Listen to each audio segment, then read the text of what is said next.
verdadeiros agricultores. O processo que responde, né? Porque agora... Sim, além que é um crime, né? Que é uma falsidade ideológica, né? O sindicato, quando assina aquilo, o presidente do sindicato que assinar um papel desse, ele está cometendo um crime. Ele está afirmando uma coisa que é falsa e está gerando uma despesa para o Estado que não era para ter. Então, por isso que a Polícia Federal, às vezes, bate. Não, inclusive, não está precisando nem ter denúncia. Está chegando a Delepreves, que é a delegacia especializada, quando eles têm uma folga, eles foram em Jucurutu dia desse, pegaram assim 10 processos aleatoriamente, foram analisar. E geralmente se descobre alguma coisa que não era, que, entendeu? Tem até um cigano na agência nesse dia, andaram prendendo.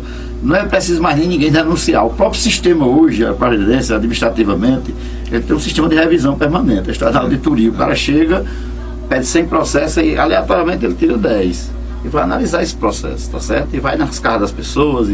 Então não tá fácil, não tá fácil. Tem gente... Eu fico triste quando eu vejo pessoas que foram testemunha, mais de 10 em processo meu respondendo, apesar da gente dizer que não minta, não conta história, não é por aí. Tem gente em Carnaúba, gente aqui, Cornol, Caicó, São Sabugi. Porque quando o juiz diz está mentindo, tá, o juiz manda para o Ministério Público Federal para o crime de falso testemunho, porque mentir para Deus é pecado, né? Nos 10 mandamentos já deu. No momento de mentir, eu aceito mentira de menino com medo de apanhar, mas de gente grande não tem como. Aí só se for piada, brincadeira, aquele mentiroso que brinca. E mentir para Deus é pecado e para os homens no processo é crime, é falso testemunho e se apura mesmo. Chegou a hora. Amigos, vocês falaram uma classe aí, eu acho muito importante no país, é o mototaxista. Esses profissionais prestam um trabalho muito bom à sociedade, trabalho barato, porém muito perigoso. Eu tenho vários amigos mototaxistas em Jardim do Seridó que contribuem para a Previdência Social. E alguns deles foram acidentados. Não tiveram problema com a sua... como é a pensão aí, como é o benefício. Então, o doutor Debaldo disse com muita inteligência, junto com o doutor Manuel Medeiros, isso é uma questão de educação. É preciso que façamos esse trabalho no sentido de conscientizá-los. Eu já faço isso, viu, Manuel? Quem me conhece, o motoqueiro que está me ouvindo nesse momento, sabe do que eu estou falando. Eu já faço isso, mesmo como cidadão comum, pessoa simples, porque eu sei que nós estamos no mesmo barco. Se a Previdência quebrar, eu vou quebrar com ela. Isso é muito fácil. Então, Diana, vamos olhar para os relógios que ele é cruel conosco, né? É verdade, Antônio. Eu gostaria aqui só de passar para Manuel, porque ele deve ainda ter alguns comentários, né? É um tema muito importante, apesar de o espaço ser muito curto para a gente levar os esclarecimentos necessários para a população. Bom, eu não poderia perder a oportunidade aqui de falar sobre um tema que eu tenho me dedicado desde que eu assumi a presidência do Conselho de Recursos da Previdência, que é o seguinte. Olha, o INSS é uma instituição gigantesca, né? Então ele analisa 500, 600 mil benefícios por mês, pedidos de benefícios.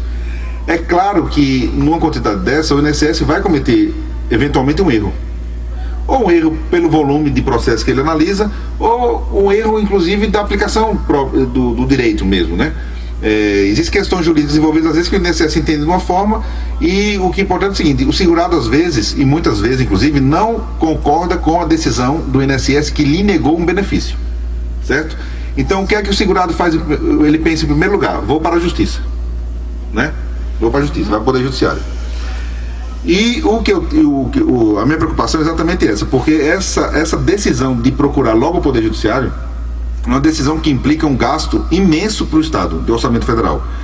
Você imagina que hoje existem projetos na Câmara dos Deputados que criam centenas de varas federais, novas varas federais e turmas de juizado especial federal, e na exposição de motivos, o Poder Judiciário alega o seguinte: porque o INSS é para decidir as questões do INSS, certo? Só que quando se cria uma vara federal, então ela carrega junto com ela a necessidade de trazer também um escritório da Advocacia Geral da União para ter os procuradores para defender o INSS. Traz também a necessidade de instalação de um escritório do Ministério Público Federal e um escritório da Defensoria Pública da União. Isso tudo por conta da Previdência Social. Por causa dessa decisão, que é uma decisão massificada hoje, o segurado sempre pensa: não, vamos para a justiça, porque lá eu vou ter o meu direito. A impressão que se tem é essa. Então, só que criou um custo imenso, né? e desprestigia a função administrativa, né, da Previdência Social. Só que nós temos uma estrutura que pouca gente conhece, que é a estrutura do Conselho de Recursos, a instituição que eu presido hoje. Nós temos, nós estamos em todo o Brasil, nós temos juntas de recursos da Previdência Social. Nós temos pelo menos uma junta em cada estado brasileiro. A do nosso estado, ela é sediada em Natal. Ela é composta por 2 representantes do governo, normalmente são servidores, nós trazemos do INSS, um representante dos trabalhadores e um representante dos empregadores. Então, eles estão lá exatamente para julgar. Quando o segurado não concorda com a adesão do INSS, ele vai na agência do INSS e diz: olha, eu quero recorrer, não concordo não, eu quero recorrer para a junta de recursos. E lá mesmo ele preenche um formulário e diz por que ele quer recorrer. E a junta vai julgar, e nós esperamos que ela julgue no prazo máximo de 85 dias. É claro que é um serviço gratuito, né? A pessoa tem 30 dias depois que recebe a cartinha na sua casa dizendo que o pedido foi indeferido, ela não teve direito ao benefício, ele tem 30 dias para recorrer. Então ele comparece à agência ou liga para o número 135 e a agenda diz: olha, eu quero recorrer. Aí a moça lá vai dizer: olha, é dia tal hora você comparece à agência e você vai fazer o recurso. O segurado pode ir sozinho, ele não precisa de advogado, mas é claro que, ora, o benefício da Previdência, ele é um garantidor da dignidade da pessoa humana. Então a dignidade da pessoa está em jogo naquele momento.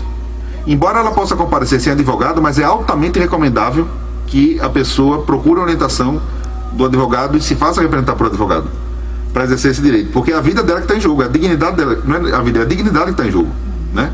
Então é um serviço gratuito, o segurado pode ir sozinho e recorrer. É recomendável que ele vá com o advogado, porque o advogado conhece os meandros e às vezes o direito não está muito claro, mas o advogado consegue argumentar, né, e através do argumento ele consegue convencer os conselheiros e o direito ser concedido. Para você ter uma ideia, no Rio Grande do Sul, um homem adotou uma criança e pediu na agência do INSS um salário maternidade.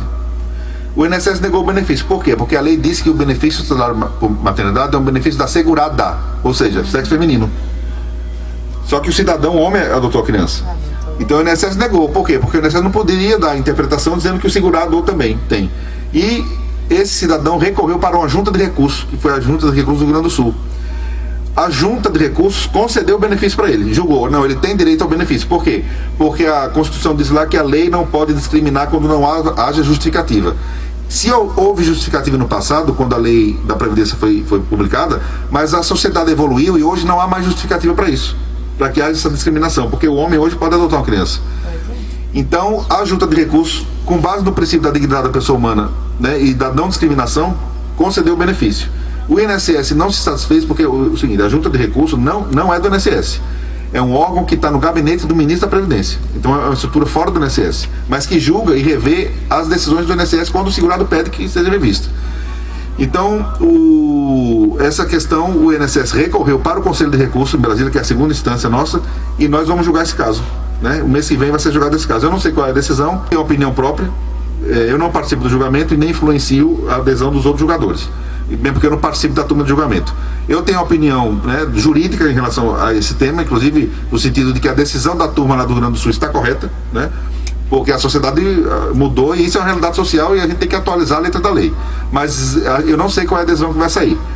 Mas o que eu quero dizer é o seguinte, que o cidadão ele tem condições de realizar o direito dele, mesmo quando o direito não está muito claro na lei, ele tem condições de, nas juntas de recursos, ele viabilizar esse direito. Agora, é claro, se ele recorreu para a junta de recursos, mesmo assim a junta manteve o indeferimento, então aí sim, aí ele tem a opção de ir para o Poder Judiciário. Mas o meu compromisso e a minha vontade, a minha ideia, eu já falei isso com o ministro Garibaldi Filho, ele concordou e está me dando todo o apoio para fazer isso, é exatamente de fortalecer a estrutura da junta de recursos para que ela seja um instrumento que o cidadão possa se valer para, quando estiver insatisfeito com a adesão do INSS, procurar a junta de recursos para fazer valer o seu direito. E lá ele vai ter a estrutura necessária e adequada para que isso aconteça. Então, assim, a mensagem que eu teria também, além da questão do mototaxista, que deve pagar a Previdência, deve se preocupar com isso, da empregada doméstica, mas também essa questão das pessoas, quando não estiverem satisfeitas com a adesão do INSS e elas quiserem recorrer, não vão para a justiça logo não. Procure a junta de recursos, que lá eu dou a palavra que nós estamos trabalhando para que Se houver direito, ele vai ter o direito reconhecido dentro da Junta de Recursos. Muito bom.